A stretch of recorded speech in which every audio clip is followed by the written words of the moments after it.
ஓம் மகா கணபதி ஓம் சிவசிவாய போட்டு கால யோக மாய சக்கர யோகப்படி 18 சித்தர்களின் பிரம்மாருட குறியின் அம்பாள் வந்திருப்பதால் பைராகி அம்பாள் வந்திருப்பதால் யோக பலன்களாக அன்னை பூர்ணி வந்திருப்பதால் உங்கள் அன்னபூர்ணி பறை வந்திருப்பதால் விநாயகர் வந்திருப்பதால் அரசியலில் முதல் ஏடாக பார்க்க போகிறோம்.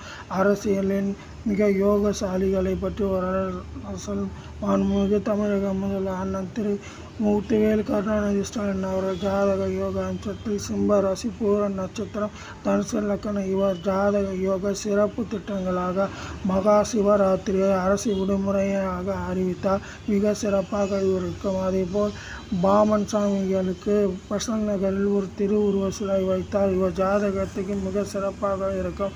18 சித்தர்களின் அற்புத திருவுருவங்களை சென்னை மாநகரத்தில் வைத்தால் இவர் ஜாதகத்துக்கு மிக மிக சிறப்பு யோக பலன்கள் தரும். அதேபோல் மகா சிவராத்திரியும் பரத கலையும் ஒன்றிணைத்து மகா சிவராத்திரிக்கு அன்று அரசு விடுமுறையாக மகா சிவராத்திரை ஒரு அரசு விடுமுறையாக புண்ணிய திருநாளை ஆக்கினால் இவர் ஜாதகத்துக்கு காலத்தால் அழியாத புகழும் மக்கள் செல்வாக்கும். தமிழகத்தில் இதுவரை எந்த முதலமைச்சன் செய்யாத சாதனையும் சிரஞ்சீவி போல் மக்கள் மனதில் இரும்பு கோட்டை கொண்டு மு.க. ஸ்டாலின் அவர்கள் இருப்பார் என்பது ஐயமில்லை.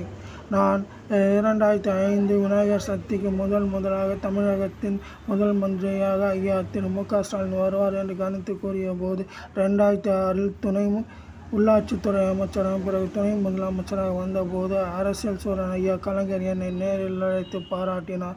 அப்போது திரு மு.க. ஸ்டாலின் அவர்கள் பிடிக்காத சில விஷயங்கள் செய்ததை கண்டு மிகவும் வருத்தப்பட்டார். யாரும் ஸ்டாலினுக்காக இந்த அளவுக்கு செய்ய மாட்டார்கள். உனக்கும் அவருக்கும் என்ன சம்பந்தம் என்று எனக்கு தெரியவில்லை. உன்னை தாக்கி சிறுநீரகத்தை முகத்தில் வைத்து படாத பாடுபடுத்தி உன்னை மிரட்டும் போது அஞ்சாமல் நீ மீண்டும் தமிழகத்தின் முதல் மந்திரியாக வருவார் என்று கணித்து கூறுகிறாயே, உனக்கும் தளபதிக்கும் என்ன அப்படி ஒரு பொருத்தம் என்று என்னை கேட்டார். தெரியவில்லை ஐயா என்றேன் சிரித்து கொண்டு. உனக்கு என்ன உதவி வேண்டும்னாலும் உன் ஜாதகம் ஒரு நாள் பலிக்கும் என்று என் முகத்தில் தட்டி என்னை பாராட்டினார். அற்புதம், உனக்கு ஜோதிடத்தில் யாரிடம் கற்றுக்கொண்டாய் என்று விசாரித்தார். பிறகு சூரிய நமஸ்காரத்தை பற்றி சூரிய மந்திரத்தை பற்றி அற்புதமான சில வழிகளை அவர் எனக்கு பாடி அதை மாறி உனக்கு இந்த மந்திரங்கள் தெரியுமா என்று கேட்டதும் எனக்கு ஆச்சரியமாக இருந்தது. ஐயா கலைஞர் என்னை ரொம்ப மதித்ததை வாழ்நாளில் மறக்க முடியாது.